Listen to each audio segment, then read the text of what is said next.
नमस्कार, आप देख रहे हैं न्यूज स्टेट और मैं हूं आपके साथ में ऋतु तोमर। बुलेटिन की शुरुआत करेंगे बड़ी खबर के साथ में। कांवड़ यात्रा से पहले दुकानदारों की पहचान को लेकर विवाद। स्वामी यशवीर महाराज की दुकानदारों को चेतावनी।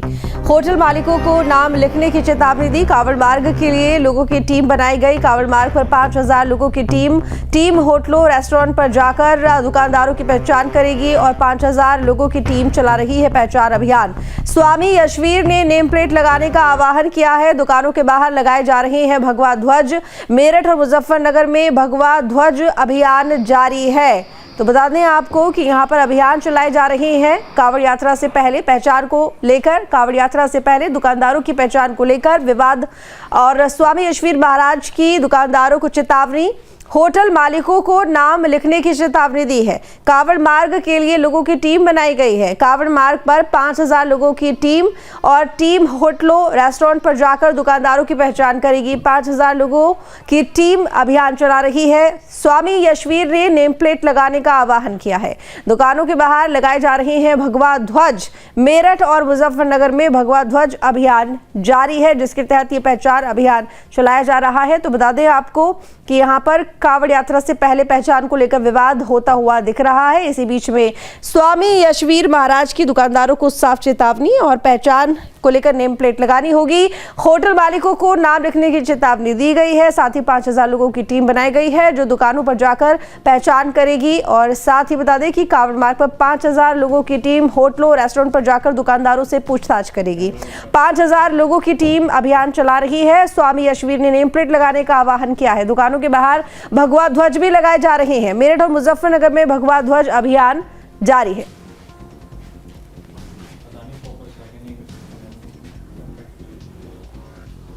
तो कांवड़ यात्रा से ठीक पहले मुजफ्फरनगर में पहचान अभियान के दौरान हंगामा खड़ा हो गया है। स्वामी यशवीर जी महाराज कांवड़ मार्ग पर पहचान अभियान चला रहे हैं। इस दौरान जब एक team Delhi Dehradun national highway 58 स्थित पंडित जी वैष्णो ढाबे पर पहुंची तो बवाल मच गया। दरअसल यहां टीम ने जब ढाबे पर काम करने वाले कर्मचारियों से उनके आधार कार्ड मांगे तो कर्मचारियों ने कार्ड नहीं दिखाए। शक होने पर जब टीम ने ढाबे पर लगे बार कोड को स्कैन किया तो उसमें मालिक का नाम मुस्लिम समुदाय से आया, जिसके चलते स्वामी यशवीर महाराज ने खुद मौके पर पहुंचकर इस होटल मालिक को चेतावनी दी है कि वो 24 घंटे के अंदर अपने ढाबे का नाम बदल दे और ऐसा ना करने पर कल सुबह 10 बजे से इस होटल के बाहर धरना दिया जाएगा। तो दुकानदारों की पहचान पर विवाद बढ़ता जा रहा है आए दिन। होटलों पे घूमते हुए ये पहचान ली, सबसे आधार कार्ड लेते हुए कि जिसके नाम से होटल चल रहा है वो उसका मालिक स्वेच्छा से है या नहीं। जब हम पंडित ढाबे पर यहाँ पर आते हैं तो हम देखते हैं स्कैनर वगैरह जो भी चल रहे हैं वो मुस्लिम के नाम से चल रहे हैं। इसका संचालक मुस्लिम है। हम शासन प्रशासन से ये अनुरोध करते हैं, ये एस्टीमेट इस होटल वाले को देके जा रहे हैं 24 घंटे के अंदर ये होटल चलाए, कोई आपत्ति नहीं, लेकिन अपने मुस्लिम नाम से चलाए। यदि इन्होंने हिंदू नाम से ये होटल चलाया पंडित जी के नाम से तो बिल्कुल स्वीकार नहीं होगा। और कल 10 बजे के बाद में यशवीर महाराज जी स्वयं यहाँ धरने पर होंगे।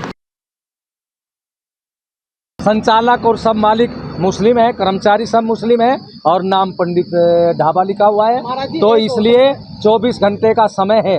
24 घंटे के अंदर अंदर अपना नाम लिख ले, नहीं तो यहाँ हमारा 24 घंटे के पश्चात धरना प्रदर्शन होगा और जब तक नाम नहीं लिखा जाएगा तब तक धरना प्रदर्शन चलता रहेगा और यहीं 24 घंटे के बाद हवन प्रारंभ हो जाएगा, भंडारा चलता रहेगा।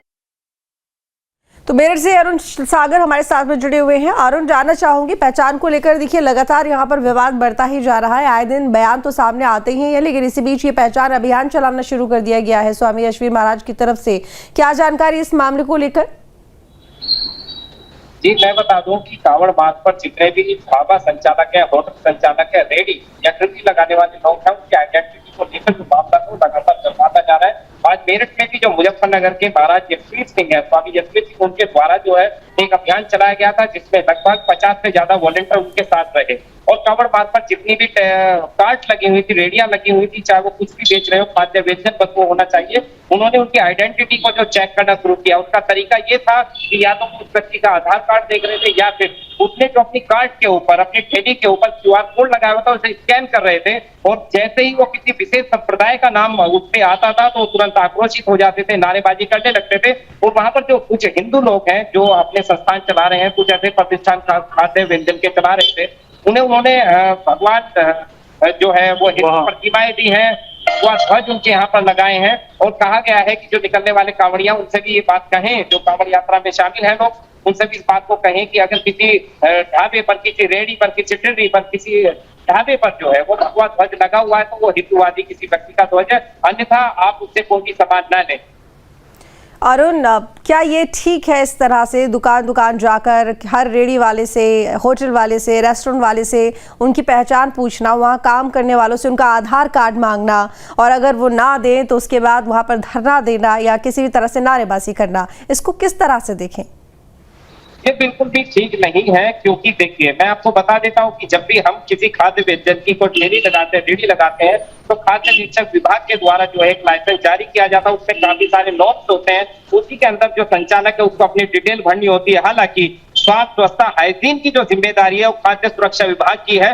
मेरा मानना है कि ऐसे लोगों को सड़क पर उतारकर उनके फूड की जो क्वालिटी है वो चेक करनी चाहिए, प्रॉपर जिस व्यक्ति के नाम पर लाइसेंस दिया गया उसे चेक करना चाहिए। लेकिन अगर इस पर राजनीति की जा रही है या इस तरीके के बड़े बवाल की तैयारी की जा रही है तो हम इससे सहमत नहीं और ऐसा नहीं होना चाहिए। ऐसा लोगों का भी कहना था, उनका कहना था कि हम स्वतंत्र भारत के निवासी हैं, इस सरकार को बनाने में, इस देश में लोकतंत्र चलाने में हमारी भी अहम भूमिका है, हम भी मतदान के समय बड़ी स्वतंत्रता के साथ में मतदान करते हैं और ऐसा नहीं है कि कांवड़ के दौरान हमारी ठेलियों को, ये विशेष संप्रदाय के लोगों का कहना था कि हमारी ठेलियों को हटा दिया जाए। हालांकि जो 5% लोग जिन्हें मानते हैं, जिनकी वजह से थोड़ी व्यवस्थाएं बिगड़ी हुई है, उनके नाम पर जो बिल्कुल सही व्यवस्था में भागीदार हैं, पात्र हैं, 95% लोग हैं, अगर उनके ऊपर इन सब चीजों को रोका जाएगा तो उन्होंने कहा कि ये बिल्कुल ठीक नहीं है, इस तरीके से उत्पीड़न जो है वो किया जा रहा है।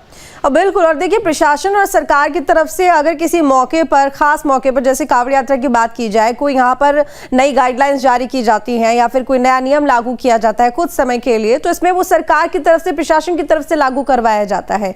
ऐसे में किसी भी यहाँ पर कोई और संगठन अचानक से आए और इस तरह से लोग आ जाए, कार्यकर्ता आ जाए, किसी भी दल से जुड़े हुए, संगठन से जुड़े हुए, और वो लोगों को परेशान करने लगे या ये जिम्मेदारी अपने हाथों में ले लें, तो कहीं ना कहीं ये बिल्कुल ठीक नहीं है। अगर हम कानून के हिसाब से देखें और यहाँ पर धार्मिक स्वतंत्रता के हिसाब से देखें, आज़ादी के हिसाब से देखें, तो भी ये बात ठीक नहीं है और ये चीज़ लोगों को समझनी होगी।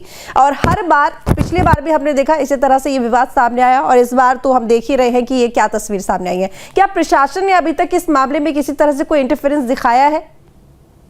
हालांकि जैसे इस बात की सूचना मिली थी, क्योंकि एक विशेष संप्रदाय के व्यक्ति के द्वारा जो शुद्ध शाकाहारी बिरयानी है उसका ठेला लगाया गया था, पहले उससे आइडेंटिटी पूछी गई तो उसने स्वतंत्रता के साथ में अपने आधार कार्ड दिखाया, उसका नाम सुलेमान था।